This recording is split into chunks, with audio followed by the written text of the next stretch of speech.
Hello everyone, welcome to my channel Ritu's cake. तो आज मैं आपके लिए एकदम ट्रेंडिंग कोन केक डिज़ाइन लेके आई थी और इसे मैंने फर्स्ट टाइम ट्राई किया हुआ था। मैंने इसे 2 कलर में बनाया था। पहले मैंने एक केक बनाया कोन केक, तो ये मुझे ना बहुत मज़ा आने लगा। तो मैंने सोचा चलो एक और केक बनाती हूँ, तो मैंने एक और केक बना दिया। तो इस तरीके से जब आपको किसी काम में मज़ा आने लगता है ना, तो वो काम आपको बार-बार करने की इच्छा करती है।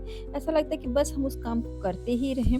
तो सबसे पहले मैंने एक छोटा-सा स्पॉन्ज बेक कर लिया था और मैंने उसे राउंड कटर की मदद से मैंने 2 राउंड कटर कर लिए थे। एक थोड़ा-सा बड़ा था और एक उससे छोटा था कि यदि हम टायर केक बना रहे हैं, तो दोनों के जो गैपिंग्स हो वो इक्वल होने चाहिए और लगना चाहिए कि ये टायर केक है। तो इसी तरीके से मैंने कुकी कटर से मैंने इसे काट लिया था और सबसे पहले मैं छोटा वाला जो ऊपर का टायर होता है, मैंने उसे रेडी कर रही थी।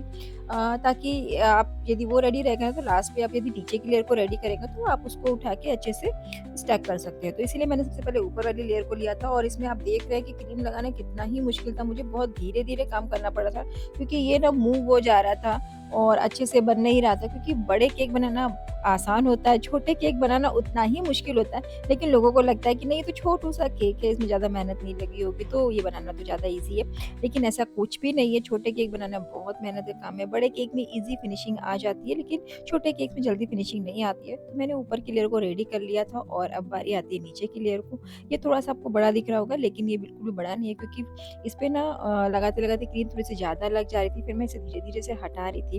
और आप देख रहे हैं कि मेरी हैबिट जो भी है, मैं पैलेट नाइफ से ही केक को फिनिशिंग देती हूँ। मैं कभी भी ओएचपी शीट का इस्तेमाल नहीं करती हूँ। बट यदि आप बिगिनर्स हैं, तो आप ओएचपी शीट से कोशिश कीजिएगा फिनिशिंग देने की, उससे ना बहुत ज़्यादा ही अच्छी फिनिशिंग आती है।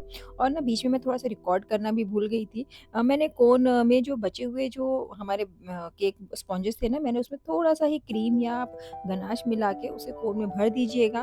और यदि आप इसको सेल कर रहे हैं ना, तो आप कोन में ना एक चॉकलेट की एक लेयर लगा दीजिएगा, जिससे कि जो आपका कोन है ना, वो सॉगी नहीं होगा और अच्छे से टाइट भी रहेगा।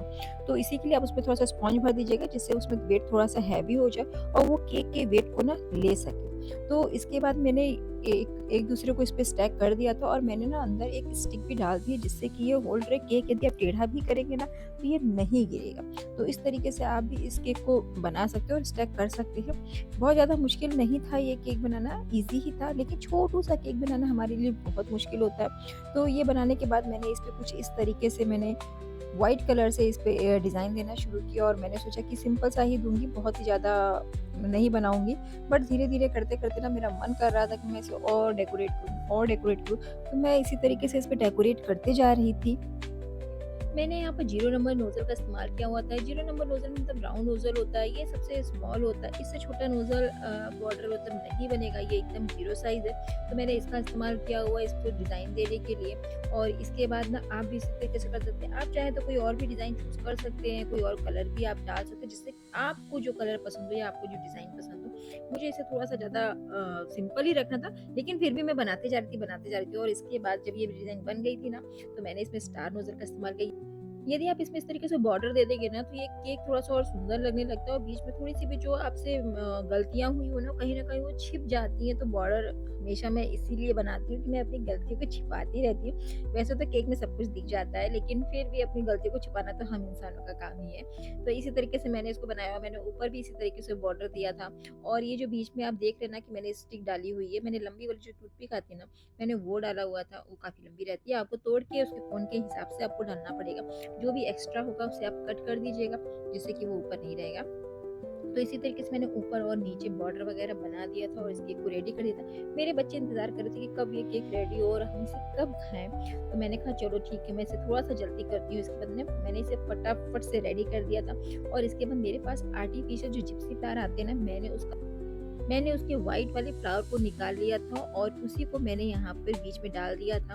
आप यहाँ पर क्रीम से भी कोई डिज़ाइन बना सकते हैं, बट मैंने यहाँ पर जो है, जो व्हाइट कलर के होते हैं ना जिप्सी फ्लावर्स, मैंने उसका इस्तेमाल किया हुआ था। मुझे लगा वो थोड़ा-सा अच्छा दिखेगा, तो इसीलिए मैंने उसको लगा दिया था।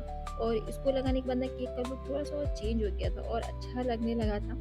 लेकिन हाँ, आपको थोड़ी मेहनत तो करनी ही पड़ेगी। लेकिन आप यदि इस केक को सेल कर रहे हैं, तो आपको इसको कम से कम तो चार्ज करना ही पड़ेगा। आप 3 से साढ़े 300 तक इसे भेज बेच सकते हैं और प्लस आप इसमें बॉक्सेजिंग का जो पैकेजिंग का होती है ना, आप उसको भी देख सकते हैं। जो अभी मार्केट में चल रहा है वो 65 रुपीज़ के इसके बॉक्स आ रहे हैं कोन केक के। तो आप इतना चार्ज नहीं कर सकते हैं। आपसे सिंपल जो कपकेक के बॉक्स आते हैं ना, आप उसे अटैच करके बना सकते हैं। मैं उसका भी एक ट्यूटोरियल जल्दी ही लेके आऊँगी कि आप इसे किस तरीके से सेल कर सकते हैं। और ये देखिए मैंने इस तरीके से 2 केक बनाया हुआ था और यदि ये मेरा केक आपको पसंद आता है ना, तो इसे एक बार ज़रूर ट्राई कीजिएगा और शेयर कीजिएगा अपने उन दोस्तों से जिन्हें कोन केक पसंद है। Thank you for watching.